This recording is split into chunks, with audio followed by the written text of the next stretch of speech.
of Transport and BC Welfare to address the gathering today on this occasion. Please welcome Punnam Prabhakar sir with a big round of applause.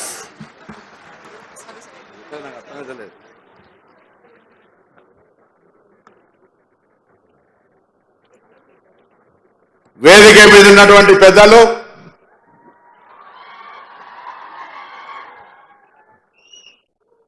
గౌరవనీయులు తెలంగాణ రాష్ట్ర ముఖ్యమంత్రి రేవంత్ రెడ్డి గారికి, గౌరవ ఉప ముఖ్యమంత్రి బట్టి విక్రమార్క గారికి, పెద్దలు సీనియర్ మంత్రి తుమ్మల నాగేశ్వరరావు గారికి, జూపల్లి కృష్ణారావు గారికి, దుద్దిల్ల శ్రీధర్ బాబు గారికి, గౌరవ కొండా సురేఖ మేడం గారికి, వేదిక మీద ఉన్నటువంటి గౌరవ శాసనసభ్యులకు, అధికారులకు, ఈరోజు ఈ ఉద్యోగ నియామక పత్రాలు పొందడానికి ఇక్కడికి విచ్చేసినటువంటి ముఖ్యంగా బీసీ వెల్ఫేర్ శాఖకు సంబంధించిన గురుకుల పాఠశాలల్లో రేపొద్దున భవిష్యత్తు భారత పౌరులను తయారు చేయడానికి విచ్చేసినటువంటి వాళ్ళందరూ కూడా పేరు పేరున హృదయపూర్వకంగా స్వాగతం తెలియజేస్తూ ఈ కార్యక్రమం శ్రీకారం చుట్టినటువంటి ముఖ్యమంత్రి గారికి, గౌరవ మంత్రులందరికీ ఒకసారి గట్టిగా చప్పట్లతో స్వాగతం చెప్పాల్సిందిగా కోరుతా ఉన్నా.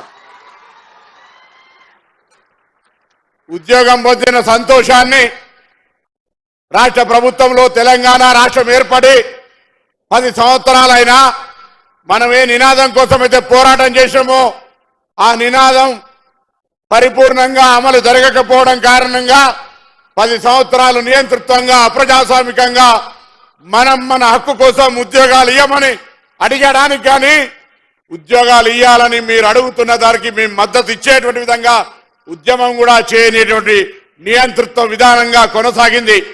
కానీ ఈరోజు తెలంగాణలో ప్రజాపాలన డిసెంబర్ 7 నాడు ప్రభుత్వం ఇక్కడ ఏర్పడి ప్రమాణ స్వీకారం చేస్తుంటే అక్కడ ప్రగతి భవన్ కంచెలు దిగి ఈరోజు ప్రజాపాలన కింద ప్రజల పాలన కొనసాగి 90 రోజులుగా ఈ ప్రజల సంక్షేమ కార్యక్రమాలు అనేకం తీసుకొని పోతా ఉన్నాం.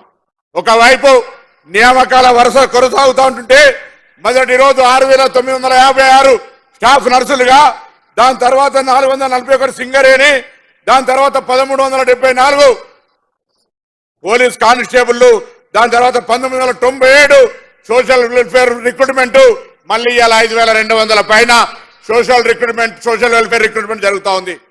రాబోయే కాలంలో త్వరలోనే 11,000 డిఎస్సీ కావచ్చు, దాదాపు 3,000 చిల్లర ఆర్టీసీ కార్మికులు కావచ్చు, ఇతరత్ర అనేకమైనటువంటి గ్రూప్ 1, గ్రూప్ 2, గ్రూప్ 3తో పాటుగా అనేక నియామకాలు చేపట్టి ప్రక్రియను క్యాలెండర్ విడుదల చేయబోతుంది ప్రభుత్వం. ఇదే ప్రజల ప్రభుత్వం. మనం ఏ ఆకాంక్షల కొరకు తెలంగాణ సాధించుకున్నామో ఆ ఆకాంక్షలు నెరవేర్చే విధంగా మీ ప్రభుత్వం ముందుకు పోతున్నటువంటి మాట సందర్భంగా మీ అందరూ కూడా జ్ఞాపకం చేస్తా ఉన్నా. ఈరోజు ముఖ్యంగా నేను ఒక విద్యార్థి నాయకుడిగా విద్యార్థుల యొక్క భవిష్యత్తును తీర్చిదిద్దాల్సినటువంటి అధ్యాపక వర్గం ఇక్కడ నుంచి ఈరోజు నియామక పత్రాలు తీసుకొని పోతా ఉన్నారు పాఠశాలలకు. మిమ్మల్ని అందరూ విజ్ఞప్తి చేస్తా ఉన్నా, రేపు పొద్దున మీరు పనిచేసే గురుకులం నుండి ఈ రాష్ట్ర, ఈ దేశ నిర్మాణానికి సహకరించే విధంగా అక్కడ ఉన్నటువంటి పిల్లల్ని తయారు చేసే బాధ్యత మీది అనే మాట సందర్భంగా నేను మనవి చేస్తా ఉన్నా. వాళ్ళందరూ ఈరోజు రాష్ట్రానికో దేశానికో ఉపయోగపడే విధంగా తయారు చేసే బాధ్యత ఆచార్య దేవోభవ, మాతృదేవోభవ, పితృదేవోభవ అని మీకు ఇచ్చేటువంటి గౌరవాన్ని కాపాడుకోమని సందర్భంగా ప్రభుత్వం పక్షాన విజ్ఞప్తి చేస్తా ఉన్నాం.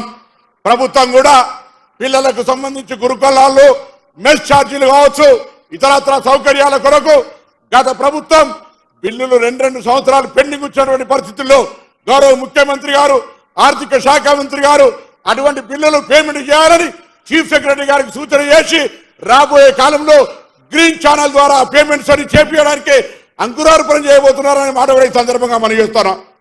ఇన్ని కార్యక్రమాలు జరుగుతూ ఉంటుంటే ప్రభుత్వం ఏర్పడి 90 రోజులు కూడా కాకముందే 20 రోజుల నుంచి ప్రభుత్వం ఏర్పడి 20 రోజులకే అనేక రకాలుగా మమ్మల్ని విమర్శిస్తూ ఉన్నారు. ఒకడు 420 అంటాడు, ఇంకోడేమో రకరకాలుగా మా ప్రభుత్వం కూలిపోతుంది అంటాడు. నేను చెప్పినా మీ అందరం కూడా మళ్ళీ మీ అందరి సపోర్ట్ ఉండగా ప్రజల కార్యక్రమాలు ఇన్ని చేసుకుంటూ పోతుంటే కాంగ్రెస్ ప్రభుత్వాన్ని ఎవరికైనా ముట్టే ధైర్యం ఉందా అని అడుగుతా ఉన్నా. బిడ్డ ముట్టూరి మాడి మసైతారనే మాట కూడా ఈ సందర్భంగా మనం చేస్తూ ఈరోజు ఒకవైపు ఈ నియామకాలు జరుగుతూ ఉన్నాయి, మరొక వైపు సంక్షేమ కార్యక్రమాలు రాష్ట్రంలో ఉన్నటువంటి మహిళలందరూ కూడా అక్క చెల్లెలకు ఆర్టీసీ బస్సులో దాదాపు 20 ఇప్పటికే 20,000 కోట్ల మంది 20 కోట్ల మంది బస్సుల్లో ప్రయాణం చేసినారు.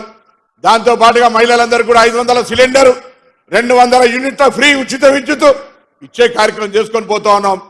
ఇందిరమ్మ ఇండ్ల కార్యక్రమం కావచ్చు, ఇతర కార్యక్రమం కూడా చేస్తా ఉన్నాం.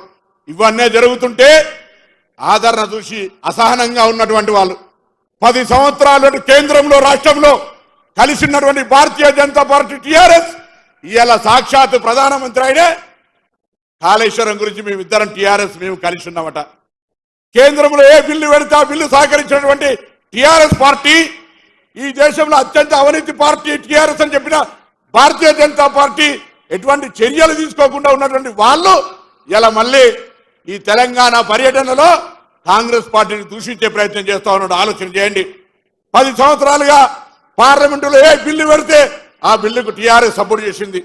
టిఆర్ఎస్ పార్టీ కాళేశ్వరంలో అవకతవకలు జరిగినాయి. ఏటీఎం కవిత గారు జైలుకు పోతారు, ఇంకోరు జైలుకు పోతారన్న బీజేపీ పార్టీ ఏ ఒక్కరి మీద కూడా చర్య తీసుకోలే. ఇగో ఇది వాళ్ళకున్న ఢిల్లీల దోస్తి గల్లీల కూతురు. దయచేసి గమనించండి. ఇలా మీ అందరినీ కోరుతా ఉన్నాం, రేపు రాబోయే కాలంలో ఈ తెలంగాణ రాష్ట్ర ప్రభుత్వం ఉద్యోగ నియామకాలు కావచ్చు, ఇతర హామీలన్నీ అమలు కావాలంటే రాబోయే కాలంలో వాళ్ళు చెప్పినటువంటి డబుల్ ఇంజన్ లెక్క తెలంగాణలో ఉన్న పార్లమెంట్ సభ్యులన్నీ కూడా ఇప్పుడు పరిపాలిస్తున్న పార్టీకి అప్పచెప్తే రాష్ట్రం అన్ని రకాలుగా ముందుకోవడానికి అవకాశం ఉంటుందనే మాట కూడా ఈ సందర్భంగా అమలు చేస్తూ మరొక్కసారి ఈ కార్యక్రమం తీసుకున్న గౌరవ ముఖ్యమంత్రి గారికి, మంత్రులందరూ కూడా ఇటువంటి విధంగా విద్య, వైద్యము, సంక్షేమానికి సంబంధించి రాబోయే కాలంలో అత్యంత ప్రాధాన్యత ఇవ్వాలని ఇవ్వడానికి మేము అందరూ కూడా సంకల్పంతో ఉన్నామనే మాట మనం చేస్తూ మరొక్కసారి ఈరోజు నియామకాలు పొందుతున్న అందరూ కూడా ప్రత్యేకించి ఆర్థికంగా శుభాకాంక్షలు చేస్తూ నమస్కారం చెప్తూ సెలవు తీసుకుంటా ఉన్నాను.